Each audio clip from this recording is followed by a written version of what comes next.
Hello everybody, welcome to the 11th episode of the WimLex podcast.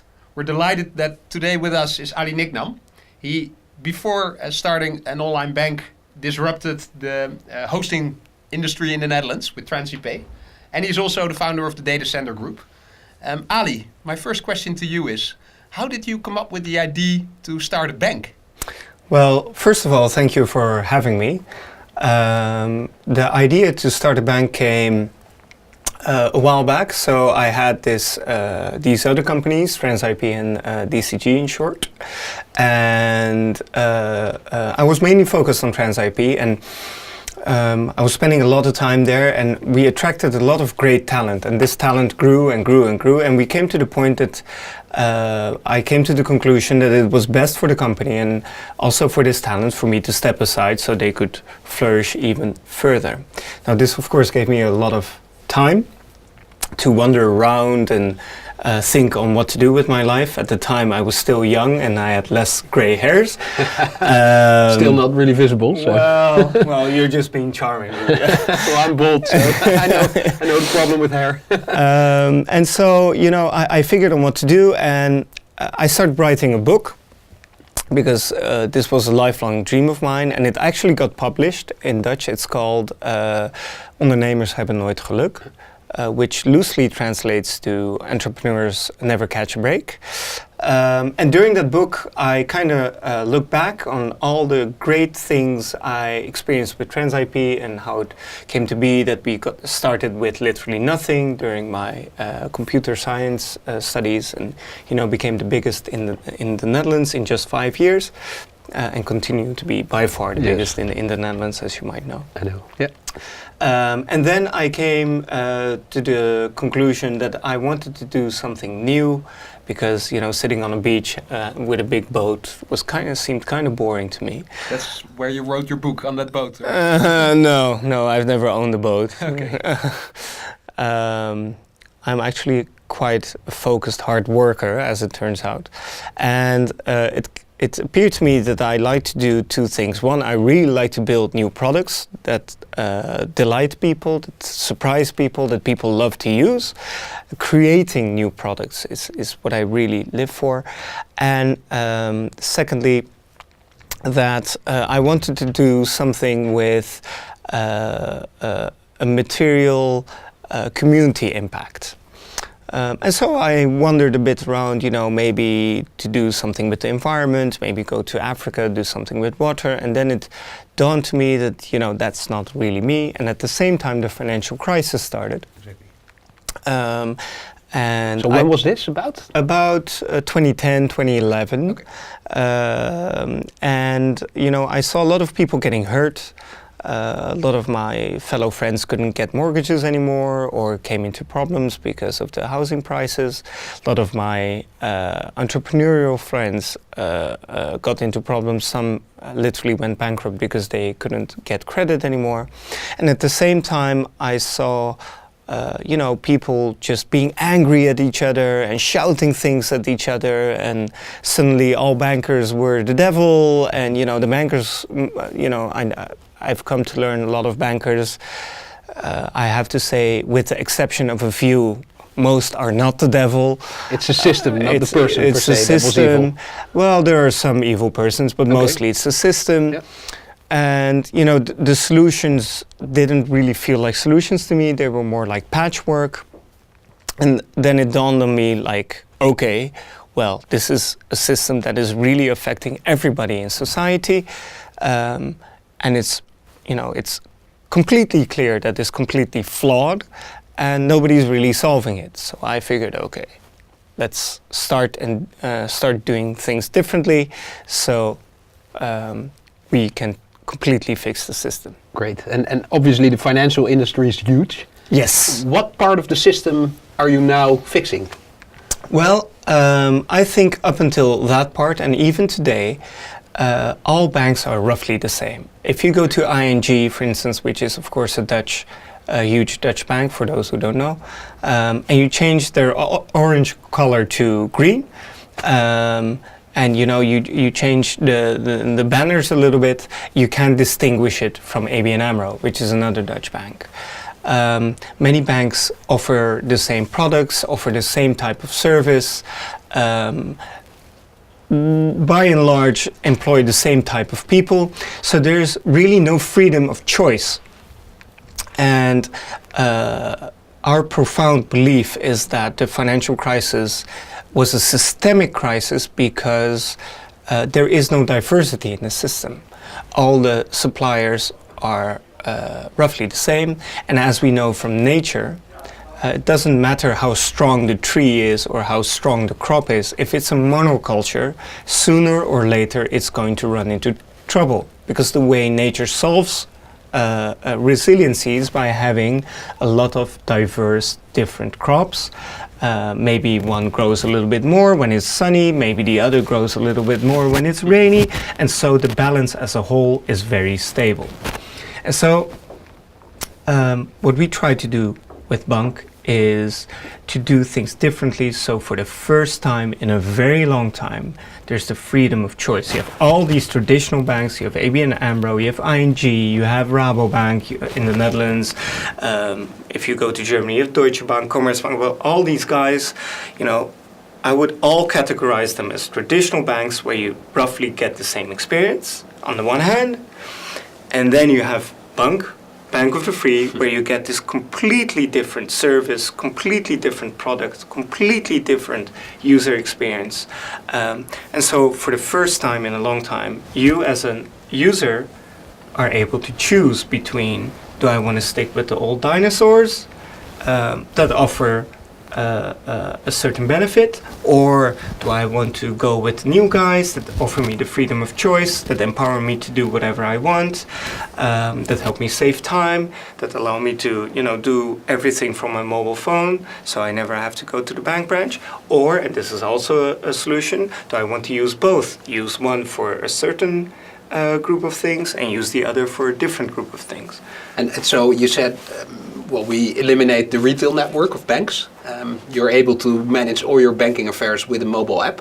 What kind of differentiators are in the app? Because ING or ABN AMRO also have an app.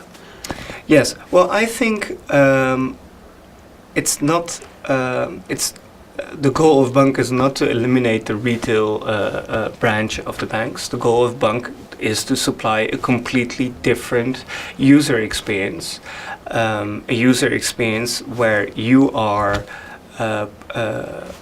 in control, where you are the person who decides what happens, and a user experience that is as convenient and easy and smooth as possible. Okay. That is the mindset. So you develop bunq from a UX perspective. Precisely. Okay. So if you have that mindset, then given the current technology and state of affairs, the logical consequence is that you have this great app that is beautiful and easy to use. And it's not the other way around. So I think if you take that into consideration, then it becomes very clear that yes, the other banks have apps too. But for them, an app is just a channel. For us, you, and making you happy is our sole raison d'être, is our sole purpose. And we do that with the app today, and maybe someday we will do it through some other way, but we are here to make sure that you are in control and have the freedom of choice to do whatever you want, whenever you want, and with whomever you want. And actually I did some user research here in the office at Dept, and one of my colleagues, Daniel Bonacci, who is our strategy director, he showed me the app, and he showed some functionalities like scanning invoices or having the opportunity to open multiple IBAN accounts very easily, so multiple banking accounts. Yeah. How do you get this information? How do you do your user research? Yeah, I think one of the cool things at bunq is that we are really close with our users. We are a very open platform where many of our users are on together.bunq.com, and we can share ideas, knowledge and experiences together. We spend a lot of time making sure that we are present on that platform, and that we look very closely on what our users want. So that's one big way. And the second way is because of our tech background, bunq is founded by tech guys. I'm a coder by heart. We are very observant into what people want and the struggles they deal with in everyday life. For instance, the invoice scanning, that will help any entrepreneur. I mean, I don't know if you know an entrepreneur who likes to do the administrative tasks, but I don't know any. I always used to dislike it. It was my least favorite thing to do as an entrepreneur. And so, using that as input, we try to make an entrepreneur's life more easy, and then we come up with the solution. Hey, wouldn't it be cool if you have an invoice and you just tap the button on your phone and it fills in all the payment details and you get a picture of the invoice and you don't have to do any manual labor anymore. So these are the two ways that we try to stay close with our users. And we're both Tesla drivers. You compared yourself a little bit to how Tesla was founded. Tesla is a computer on wheels. Yeah. Would you say bunq is an IT company in finance, or are you a bank as we look at them from a traditional perspective? I would say that we are a company that truly cares about our users' needs. Okay. We use tech to do that in the most efficient and most pleasant way possible. Yeah. And the location where we just happen to start is banking. Okay. So what's next? Time will tell. Okay. Time will tell. Banking is still a very huge challenge. So let's Indeed. fix that first, and then we look further. Indeed. And well, you said before that you Just like Tesla, by the way, is more of an energy company than a car company. Indeed, with the power batteries and solar city. Yeah. And flying people to the moon, maybe with his other company to Mars. So you said before that you try to be the bank of the free, and also for entrepreneurs provide freedom with services like invoice scanning. Yes. If you look at your target audience and you would divide them, how does that look? Consumer banking versus business banking. I think we try to target humans and persons in their full glory and the full diversity of what humans do. So if you look at our demographic, we have a lot of people aboard. Bunkers, as some call themselves, being part of the Bank of the Free. So what we try to do is make human life as easy and seamless as possible. Now, if you happen to have your own business, that's fine. If you have a couple of employees, that's fine. If you are an employee yourself, that's fine. If you want to live together with someone, that's fine. If you are a tech lover and want to see it's fine. So we try to aspire to, your desires as a human being rather than just chop you up in some kind of group and try to address the group. Cool. And going back to that, looking at people from a human perspective, you're obviously a company that has just started, if you compare yourself to the more old-fashioned banks. Yeah. That also means, and that's also a comment that Daniel, my colleague, made, he said that he was still a bit hesitant to transfer large sums of money through bunq. Yeah. Compared to, the old-fashioned look of ING, where you know that the trustworthiness is being taken care of. Yeah. How are you dealing with that factor? How are you trying to get yourself on par with the trustworthiness that some of the larger banks might have? I mean, there are a lot of scandals that are happening with them, but still, if you want to transfer a large sum of money, then with ING or with ABN AMRO that's being taken care of, and there's a lot of laws behind it to ensure that your money is safe. With bunq, obviously, these laws apply as well, but how are you taking care of that mindset that Daniel still had? Yeah, well, I think a part of the answer is what you just said. bunq adheres to the precise same laws and principles as all the other banks. So your money is guaranteed up to 100,000 euros, like any other bank. Because we fall under the deposit guarantee scheme. And is that per IBAN or overall? Like any other bank, it's per user. Per user? Person. Per person, okay. Per person. Now, as for the perception, I think time will need to do its work a little bit. But let me ask you a question. Let's say you have 2 doors. Behind door number 1, there's a banker. Behind door number 2, there's a coder, a programmer. You need to entrust one of the 2 with something very private and very secret that is important to you.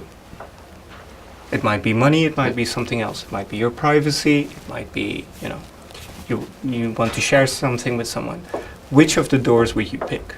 The banker or the coder? Well, if I look at myself from an entrepreneurial and tech perspective, I would go for the coder because I know the magic they can do. If I look at like the larger audience in the Netherlands, then I still think people would now pick a majority of people would still pick the banker because of the feeling they have that maybe a coder is associated with blockchain technology or other things that they still find a bit scary. So the awareness for... I'm pretty convinced that if you ask Daniel the same question, precise door number 1 there's a banker, door number 2 there's a coder. He will give you the answer of the coder. He would give the answer of the coder. And we have 2 more people here. I'm pretty convinced if we would ask them, they would say the same thing. So there's a disconnect between the people we trust and the institutions we trust. And sooner or later, this disconnect is going to get aligned. People will be like, hey, wait a minute. If I trust coders more, if I trust tech guys more, or if I trust, small businesses more, rather than large corporates, why do I trust the institution that is run by these people more? So this is just a matter of time. Okay, great. Looking at your internationalization in this podcast, the WimLex Show, we have a lot of listeners from Germany. You started your activities. I love Germany. I was just at Oktoberfest. Really? Great. Cool. You obviously started in Germany as well. We have a lot of German colleagues, and if I look in general also on the sites and apps we develop in Germany, there's one thing that always strikes me, and that's how Germans are perceiving data security and their privacy. Much more than the Dutch, I would say. Yes. How do you deal with that as a bank? Well, I think one of the nice things of bunq is one of our pillars was, of course, that we don't sell your private information. So privacy has always been at the core of who we are. Because, again, if we go back to the foundation of our ideology and the way we think is we want to make sure that your desires as a human being are being addressed. We want to delight you with what we do. That's our starting point, right? So we don't think that you would feel comfortable. I wouldn't feel comfortable if somebody would sell my personal data. So why would I found a company that does this to other people? So I think we're very well positioned for the German market, because... So what's your growth strategy for Germany specific? Well, it's the same as in the Netherlands. We give you an app that makes your life easier with the security of a banking license that will empower you to do whatever you want, whenever you want, with whomever you want, that makes you feel like you're part of something instead of, you just being a slave to this big corporate institution, and an app that actually applies and adjusts to your way and your style of living, so you can be free. Okay. And in terms of marketing resources and staffing, yes. How does your German growth trajectory look like? Well, the way we like to do these things is we like to start really small and under the radar, gather the first group of bunq users, really look at how they use the app, what they like, what they don't like, because paying is something very personal. It's very intimate. During the day, there is not many things, maybe refreshing Facebook or Instagram or whatever you do, but apart from those things, paying is the thing you do most during a day. So it's a very intimate relationship you have, and it's also a relationship you have with other people, right? You go to the baker, there's a transaction, you pay. You go to your coffee lady, there's a transaction, you pay. And because it's such intimate process, there are differences. There are small differences that you might have noticed as well between the Germans and the Dutch and the Spanish and the Spanish and the Italian. So because those are two other markets that you recently launched, Italy and Spain. Yeah. Okay. Yeah. So what we like to do is we like to take our time and see what it is that people like locally in their way of living and what it is that can be improved. And then we take our time to make sure that they come to a level where they really notice that bunq is really adding value to their lives. Like Daniel, in your case, that is super enthusiastic. How many people do you know that are enthusiastic about a bank, right? That by itself is so special. He loves design and UX, and there we go. That's one of his traits, but I agree. There we go. So we try to get up to that level, and when we hit that level, then we go on. Okay. Cool. And hitting that level and growing more rapidly. We obviously have seen a large fintech IPO in the Netherlands of Adyen. Yes. And I read in the news that you also said in your annual report that you might be open for external investments to speed up growth. No, that's really not the case. Okay. That's grossly inaccurate, actually. Okay. It was on the Dutch national newspaper, so they incorrectly stated that.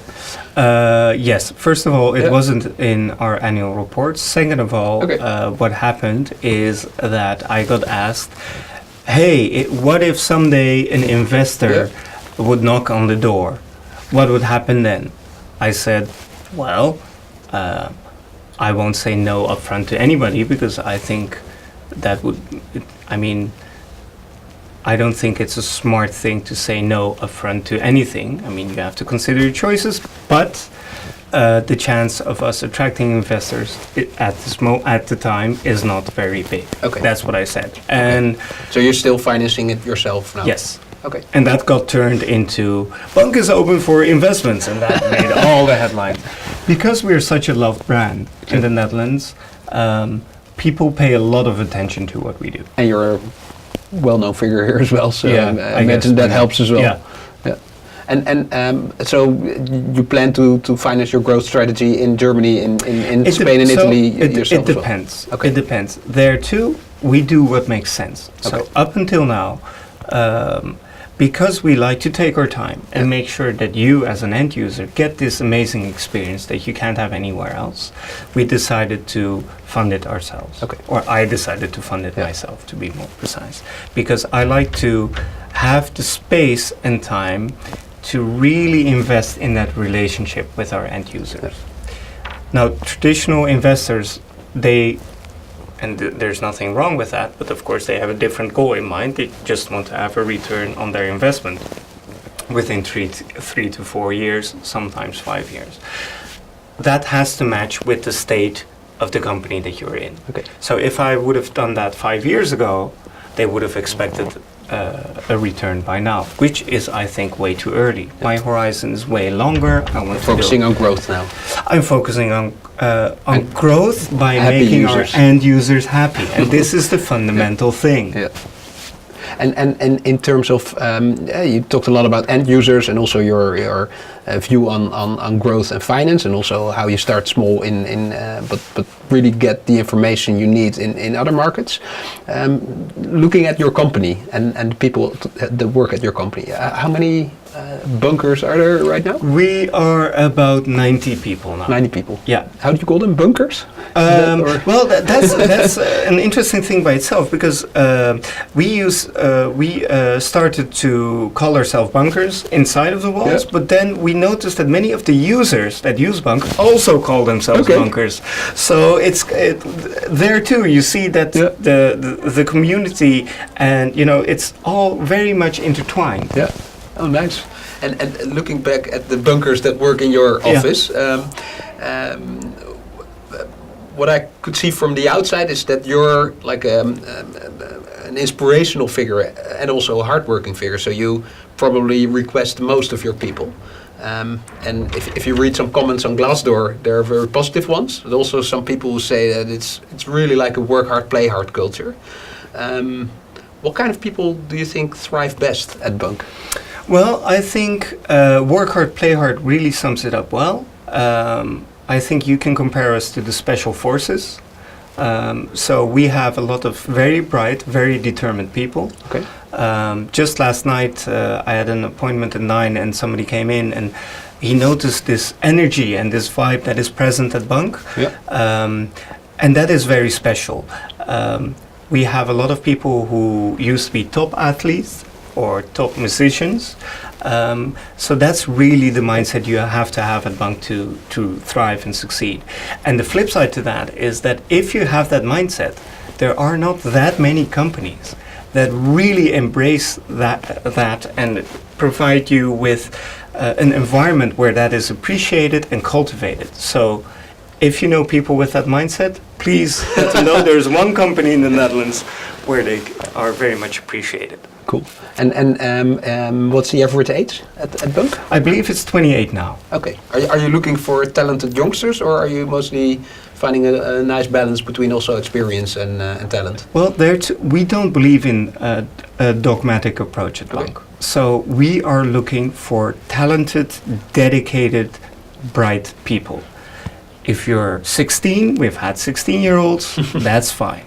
If you're 60, we've had 60-year-olds. 16 was the age that you started your first company, I believe. 16 was the age I started my first company. Okay. Yeah, and we had an intern that totally loved bunq last summer. He wanted to spend the entire summer with us, and we accommodated that, although we normally don't do it. But for him, because he was smart, he was passionate, he was energetic, we told him, look, you're a special kid, we're not going to let you go, please come over. We had a great time, he did a great job. A couple of months ago, something similar happened with a 17-year-old who celebrated his 18th birthday at bunq. So we are a very special group of people. Cool. Wow. And I'm really proud of each and every one of them. Okay. And if I look at you as an entrepreneur, I said in the introduction to the listeners that you're the founder of TransIP, owner of the Datacenter Group, and now bunq. You have 3 companies basically. Yeah. How do you divide your time? What I really like to do is focus on one thing and then do that really, really well. And that one thing currently is bunq. Okay. Both at DCG, which I co-founded, and at TransIP, which I founded, we have a lot of amazing talent. Okay.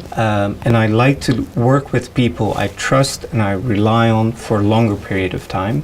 So what you can see now is that those companies are being run with people I know for years that are similar-minded to the people we have at bunq now. They're very much dedicated, very bright, and super focused. The crème de la crème. And I fully trust them with my eyes closed to do probably better than I could do myself. And so you're not in the office on a daily basis anymore at No, at frankly,